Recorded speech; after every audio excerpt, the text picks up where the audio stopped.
We are in Port Lincoln today and we're talking with Robert. Robert, can you tell us who you are and what you do? G'day, I'm Robert Forster. I run the Port Lincoln Smokehouse with my daughter Paige and my wife Debbie. She helps a bit, and we sort of do this to supply people with another interest in Port Lincoln as far as fish goes. We do cold smoked, hot smoked tuna and kingfish, and we do jars of pickled and smoked mussels and oysters and mussels and octopus, and they're all from the region. We sort of started doing it as just a bit of a hobby, but it got busier and busier, and we get a lot of interstate people come here and buy our products and say, well, can we get it in Victoria or Queensland? But we're sort of not real big yet, so we're probably not going to aim to that. So we just provide people that come here with a bit of something else to do. Yeah, and I was in the tourism industry in the YHA hostel in Port Lincoln. Met a lot of people and a lot of budget backpackers, and we met a lot of business people that stayed there as well. And they just love the region. I had some people from Victoria yesterday that said, we've got good beaches in Victoria, but your beaches are the best I've ever seen. You know, and it's just, if it's busy, you go to the next one. It's not overcrowded, you know, beautiful fisheries beach. You wouldn't get any better than that. I've done some trips in my dad's boat when he was alive up in Queensland and Percy Island and a few of those lovely little islands, but this is just beautiful here. There is the common theme here is a family-run business with the local produce, and a big thing that we're seeing as well is beaches. Everyone loves the beaches in the region, and there is nothing quite like this. So my next question is, what do you love about the region? And I would say probably beaches. Probably the beaches, and well, you know, Dad, he went around Australia in a boat with Janet and right around Australia, and he said this is the best place in Australia. And then he hopped into a bit bigger boat and went to halfway around the world over to Fort Lauderdale from here, through the Bahamas, which he loved. But he said, and he came back and he said, this is the best place in the world. He did have a little bit of a soft spot for it, but you know, he saw a lot of places, and he said, there isn't anything better. You know, if you like fishing, you can go fishing somewhere every day here. It doesn't matter what the weather's like, there's somewhere you can go fishing and you always catch fish. And you don't need a big boat. You can go around the proper, you can go out to Boston Island, you can go up to where is it? Arno? Yeah, that's it. And through the group, and yeah, it's a beautiful place. It really is. Yeah. So something that there's a lot of positives there. Is there something that might frustrate you about the region or something?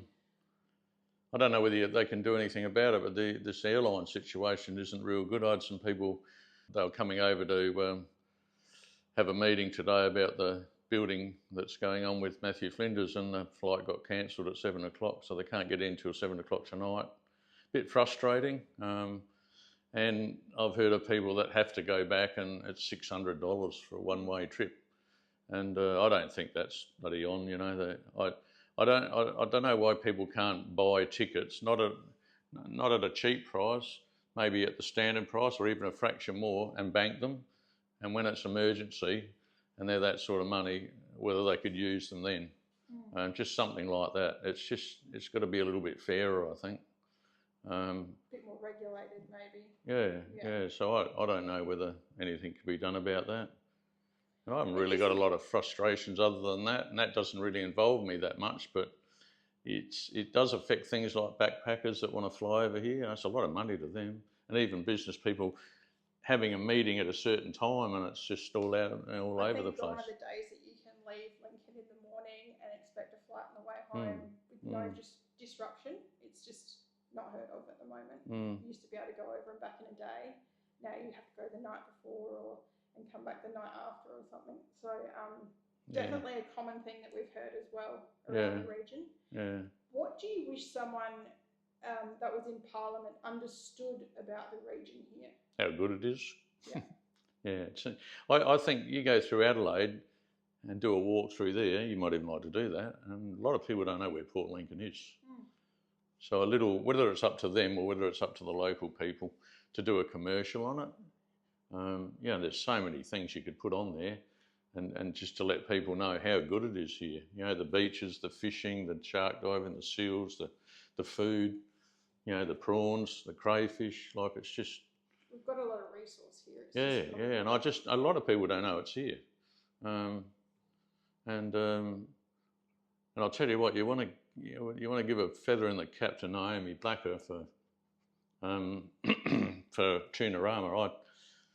I thought because when we sold some fish to some people in some restaurants, and when the COVID came and when the interest rates went up, I lost a few customers because it was just too hard, a little bit expensive.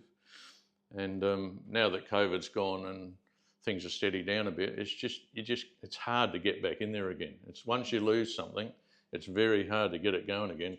And Jesus, did she do a good job of that? Like, well, I think we had like nearly 20,000 people. Yeah. 12 million injection into the community, which is fantastic. Yeah, I think it was through every business in Port Lincoln. Yeah, it did. We got a bit out of it, and I just hats off to them, to the committee and herself. Yeah, brilliant. As far as the government, you know, they might be able to toss a little bit of money into that. You know, I've always been a little bit of the word Tunarama it's good if you understand it, but a lot of the overseas people and Chinese, etc. in Adelaide that might come over for it if maybe it was Tunarama and seafood bonanza, something like that, and because they love their seafood. Yeah, bring the focus way back to seafood. Yeah, bring it back a little bit, add a little bit of seafood to it. Yeah. And a few commercials in Adelaide prior to it. Like, they couldn't pay for it because it would be too expensive, so the government can pay for it. Yeah. All right. Hear that? So hopefully a lot of those issues are being heard, and we can get some of those addressed for our region, because I think it's bloody worth it. Well, I think you're going to do all right, because I haven't seen anybody else come around and ever talk to anybody in 20 years about trying to, you know, pitch for themselves, and good luck to you. Thank you. Come from a beautiful family. I know your father one day said they've got to stop crayfishing, and he was in the industry, and he said they've got to stop it for a while because it's overfished. He cared about what he did. Beautiful. Thanks for having us here today, Robert. Megan for Flinders, mate. Megan for Flinders. The rest,